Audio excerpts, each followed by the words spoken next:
Bonjour à tous, j'espère que vous allez bien. On se retrouve aujourd'hui pour une nouvelle vidéo et on va parler de pollen. Je vous ai présenté ces deux sacs que j'ai reçus de la part de la marque, le numéro 1 classique et le numéro 1 mini. Et je me suis dit que ça serait intéressant de faire une comparaison entre les deux, de voir un peu les similitudes, les différences pour peut-être vous aider à faire votre choix de taille. Personnellement, quand j'ai dû choisir un sac, j'avais pris d'abord celui-ci. J'ai énormément hésité entre les deux. J'ai regardé plein de vidéos, etc. Donc je me suis dit que voilà, peut-être vous êtes dans le même cas que moi je l'étais. J'ai eu la chance de recevoir les deux, c'est pas le cas de tout le monde.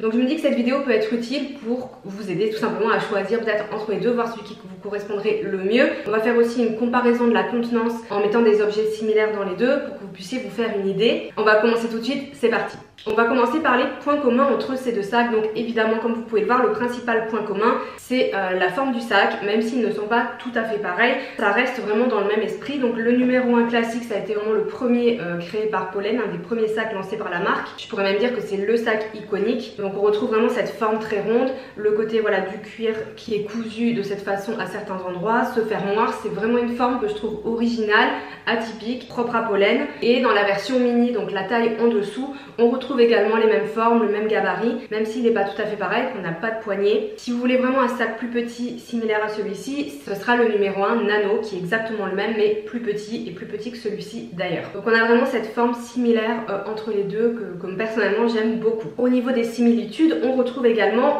des coloris similaires dans les deux sacs chez Pollen. Il me semble que quasiment toutes les mêmes couleurs sont disponibles dans les deux, à peut-être quelques exceptions près, mais vous n'aurez pas vraiment de choix à faire. Si vous voulez un bordeaux, vous allez pouvoir en trouver dans les deux. Et ça, je trouve que c'est très intéressant. C'est d'ailleurs un des points forts de Pollen de proposer énormément de très beaux coloris pour d'ailleurs tous ces modèles de sacs. Les coloris en général sont déployés pour tous les modèles qu'ils sortent. Donc ça, c'est très très cool. Autre point similaire, la composition du sac à quelques détails près, c'est-à-dire du cuir pleine fleur, le mode de fabrication, la provenance du cuir, etc. Donc là, ici, comme vous voyez, on a du cuir effet suédine, tandis qu'ici, on va avoir un mélange de cuir grainé et lisse. Donc sur ces modèles, parce que les coloris sont différents, c'est pas les mêmes cuirs, mais au niveau en tout cas de la qualité du cuir, vous allez retrouver la même chose pour les deux sacs. Et dernier point commun pour moi, c'est encore une fois en rapport au style, dans le sens où que ce soit l'un ou l'autre, ce sont quand même des modèles assez minimalistes, assez élégants, qui vont avec toutes les tenues, avec plein de styles, qui sont très versatiles et vraiment facilement utilisables au quotidien, que ce soit en journée, en soirée. Et je trouve que c'est vraiment le point fort du modèle numéro 1. On va maintenant passer aux différences, bien évidemment la plus flagrante, et vous voyez, c'est la taille. Donc sur le classique, on va être sur un 32 cm de longueur, ce qui est à peu près l'équivalent d'un Speedy 30. En général, dès qu'on arrive à peu près à 30-32 cm comme ça, c'est qu'on a des sacs avec une contenance moyenne, pas forte comme un cabas, mais quand même moyenne et très correcte. Et c'est vraiment les formats que moi j'apprécie beaucoup. Je vous mettrai les dimensions précises des deux sacs dans la barre d'infos. Pour celui-ci, ici on va être sur 20,5 cm. Donc pour moi, 20 cm c'est le minimum de chez minimum de ce que je achète en petit sac, parce que vous le savez peut-être si vous me suivez, sinon je le redis, moi je suis plutôt grand sac, je suis pas très minimaliste dans ce que j'emporte avec moi comme affaire, donc il me faut un minimum de contenance. Un 20 cm comme ça pour moi c'est le minimum, sinon on tombe sur les mini sacs et pour moi c'est pas portable en tout cas. Je trouve personnellement que la taille on va dire idéale d'un sac quotidien c'est 25 cm, donc entre les deux. Autre différence, ça va être l'usage, en tout cas dans les usages classiques de ce genre de sac et de ce genre de taille. On va dire que le numéro 1 classique va plutôt être un sac dit de jour parce qu'il est plus grand et que on va dire dans la classification classique des sacs à main, pour des sacs de soir on va prendre des sacs plus petit, mais encore une fois vous pouvez faire ce que vous voulez. Moi j'ai pris celui-ci pour aller au restaurant, c'est pas du tout un problème, mais là avec la contenance qu'on a, on va vraiment être sur un sac pratique de jour, tandis que sur celui-ci je dis pas qu'on va être sur un sac de soir, au contraire je trouve qu'on va être sur un petit sac de jour intéressant, mais qui est très facilement transformable entre guillemets en sac de soirée sans souci, et qui s'adapte on va dire un peu mieux à toutes les situations. Autre différence, le poids des sacs, ce qui est tout à fait normal étant donné la différence de taille. Sachez quand même qu'une fois remplis, les deux sacs vont quand même avoir un petit peu leur poids, parce que le cuir pleine fleur, ce sont des cuirs qui sont vraiment de très bonne qualité, très épais, pèsent déjà un petit peu leur poids à vide. Sur les vidéos individuelles de chacun des sacs, je vous ai parlé du poids, je vous ai parlé aussi des petites techniques qu'a trouvé Pollen pour pallier à ce souci, notamment sur celui-ci avec cette bandoulière de très bonne qualité, réglable, épaisse, qui permet d'équilibrer. Donc je vais pas revenir là-dessus, mais il est bien évident que celui-ci sera plus lourd. Donc si vous avez vraiment l'habitude de sacs très légers, ça peut vous faire un petit peu bizarre une fois rempli, si vraiment vous le remplissez beaucoup comme moi, bien sûr. On va dire que ce cuir pleine fleur de bonne qualité a le défaut de sa bonne qualité, c'est-à-dire forcément un poids un petit peu plus lourd, qu'un sac en cuir tout fin ou même qu'un sac en simili-cuir, bien sûr. Autre différence, vous pouvez le voir, les anses. Donc sur le numéro 1 classique, nous avons une bandoulière en cuir qui déjà je trouvais plus confortable et surtout qui est réglable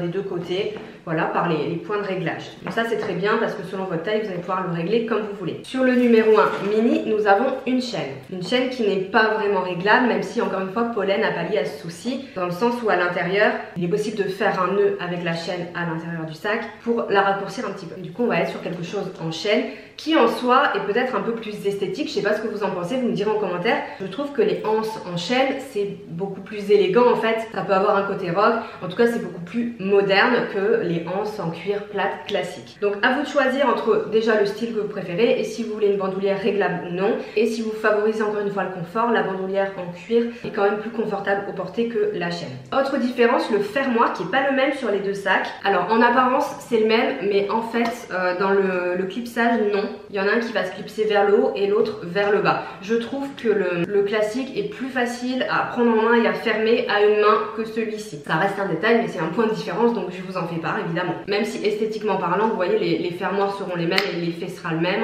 Là on est aussi sur un fermoir tout en métal, tandis que là on a une pièce de cuir. Avant-dernière différence, avant de passer à la contenance, le prix. Vous vous en doutez, le format classique est plus grand et plus cher que celui-ci, ce qui est tout à fait logique vu qu'on a plus de cuir. C'est pas le cas pour tout, très souvent dans les marques de luxe ou haut de gamme ou premium, on trouve des cabas moins chers que des plus petits sacs. Parce qu'il y a moins de fabrication entre guillemets, moins de couture, moins d'actes techniques sur le sac en lui-même. Ici c'est pas le cas, on va être sur 350 € pour le classique et sur 290 € pour le mini. Ce qui fait un écart de prix de 60 €, ce que je trouve assez correct dans le sens où si vous hésitez pour des questions de budget, je trouve qu'un écart de 60 €, c'est pas que la question se pose pas, mais que c'est quand même atteignable. Par exemple, si vous avez le budget de 290 € mais que vous préférez quand même le classique qui est à 350, vous pouvez peut-être cagnotter un peu plus pour récupérer ces 60 € supplémentaires. Par exemple en vendant des chaussures Vinted, faites du tri dans vos sacs, dans votre dressing, récupérez les 60 € et vous pouvez atteindre la taille au-dessus. Ce qui n'est pas toujours le cas avec les marques premium ou de luxe où parfois il y a un très gros écart de prix entre les tailles. Là ça reste correct, mais bien sûr il y a quand même un écart de prix. Et dernière différence, bien évidemment vous vous en doutez, la contenance. Donc là on va passer à une séquence suivante. Comme je vous l'ai dit en début de vidéo, je vais vous montrer un remplissage des deux sacs avec des articles similaires et ce qu'on peut mettre en plus, bien sûr, dans le plus grand pour vous faire une idée plus précise. Je vous laisse avec ça, on se retrouve après. Alors, je vais vous faire une petite démo de contenance pour les deux modèles. On va voir quels sont les articles qu'on peut mettre dans chacun des deux et lesquels on peut rajouter dans le plus grand, c'est logique. Alors, je vais les ouvrir tous les deux. Hop, c'est parti. Donc, je pense que le plus important à prendre avec soi, c'est le portefeuille, porte-monnaie. Donc, en voilà deux. Ça, c'est le Longchamp que je prends d'habitude qui est un petit peu plus petit, évidemment, pour le petit sac. Et là, j'ai un porte-monnaie un peu plus gros. J'ai pas de gros portefeuille chez moi que je peux mettre, évidemment, dans le grand. Ensuite, la petite pochette que je prends toujours avec moi, make-up, etc. Donc pareil, j'en ai deux. On va mettre celle-ci, qui est celle que je prends d'habitude d'ailleurs, dans le petit. Et une autre, même si elle n'est pas remplie, dans le plus grand. Une paire de lunettes de soleil également, qui rentre aisément dans le petit sac. Et une autre dans le plus gros. Porte-carte pour les deux, que je glisse dans les poches à l'arrière de chacun. Un petit rouge à lèvres, donc ça rentre très bien dans les poches plaquées à l'intérieur du sac. Hop, petit miroir de poche également dans chacune des poches plaquées. On peut mettre également un carnet dans chacun des sacs. Donc dans le petit, on peut mettre plutôt un petit carnet et un plus grand dans l'autre. Comme c'est quelque chose de plat, on peut le caler à l'arrière. Hop. Du gel hydroalcoolique. Donc pareil, là on adapte un petit peu le format, un plus petit pour celui-ci et un plus grand pour l'autre. Un paquet de mouchoirs. Voilà, donc pour le plus petit, on s'arrête là en fait, au niveau de la contenance. Donc ce qui est quand même déjà très correct. Je peux ajouter mon téléphone sur le dessus. Après on va pouvoir empiler celui-ci parce qu'il est quand même assez haut sur le dessus. Mais là, on va s'arrêter là pour que je puisse le fermer. Et encore là, je trouve qu'il est quand même un petit peu rempli. Donc là, on va dire que pour le numéro 1 mini, on va être sur la contenance maximale. Dans le plus grand, le numéro 1 classique, vous voyez, il reste encore beaucoup de place. Donc on pourrait rajouter un parapluie, une bouteille d'eau, même un peu plus grande, et par exemple une brosse à cheveux. Il y a encore un peu de place, donc je pourrais encore mettre d'autres choses. Là, j'ai rien pris d'autre, je trouve que c'est déjà pas mal. Le téléphone, évidemment. Voilà, donc évidemment, il est plus grand, donc il a une meilleure contenance. Mais vous voyez que pour tout ce qui est essentiel, ça rentre quand même dans celui-ci. Après, si vous avez des choses à prendre en plus, notamment une bouteille d'eau, un parapluie, ça sera plutôt dans le classique.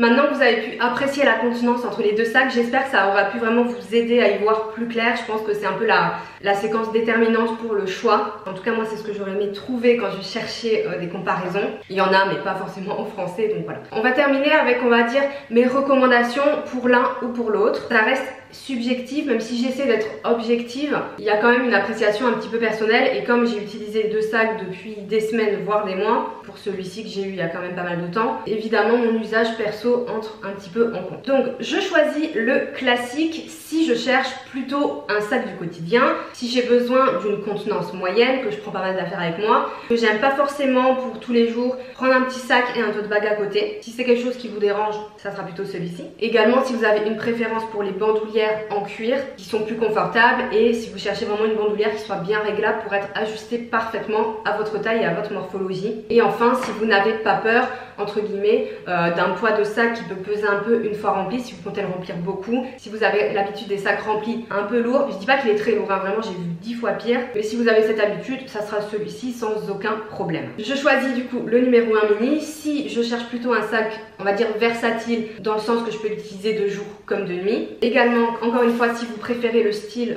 d'une bandoulière en chaîne. Bien sûr, si vous êtes plutôt minimaliste dans les affaires que vous prenez avec vous et que vous n'avez pas besoin d'une grande contenance, ou que prendre un tote bag à côté pour le quotidien ne vous dérange pas. Moi je vous avoue que je fais les deux, hein. Quand je prends celui-là pour aller travailler, bien souvent je prends un tote bag parce que j'ai d'autres choses à prendre avec moi et ça me dérange pas, j'ai pris l'habitude. Au début ça me gênait et en fait non, parce que voilà, je suis quand même contente de porter mes plus petits sacs avec cette technique là. Vous achetez un joli tote bag, c'est plutôt cool. Et enfin je prends celui-ci si vous préférez, ou si vous avez l'habitude des sacs plus légers, ou si vous cherchez vraiment le petit sac basique etc. en noir, il passera vraiment partout. Voilà pour ma petite revue, ma petite comparaison sur ces deux sacs, le numéro 1 classique et le numéro 1 mini de Pollen. J'espère que ça aura vraiment pu vous aider, vous apporter des informations. N'hésitez pas, si vous avez des informations complémentaires à apporter à la vidéo, à les mettre en commentaire. Ça pourra m'apporter des infos, et surtout aux autres personnes qui regarderont cette vidéo, qui font des petites recherches. Je pense que ça pourra vraiment aider tout le monde. Donc que vous ayez l'un, l'autre ou les deux, n'hésitez pas à partager votre expérience avec ces sacs là dans les commentaires, ou à me dire si c'est des sacs que vous avez envie d'acheter, à partager ce que vous souhaitez en commentaire. Voilà, c'est vraiment fait pour ça et je suis toujours très contente de vous lire. N'hésitez pas à vous abonner à ma chaîne YouTube si par hasard vous avez envie de suivre les autres vidéos que j'ai prévues ces prochaines semaines. Pour ma part, je vous souhaite une excellente journée et je vous dis à bientôt. Ciao.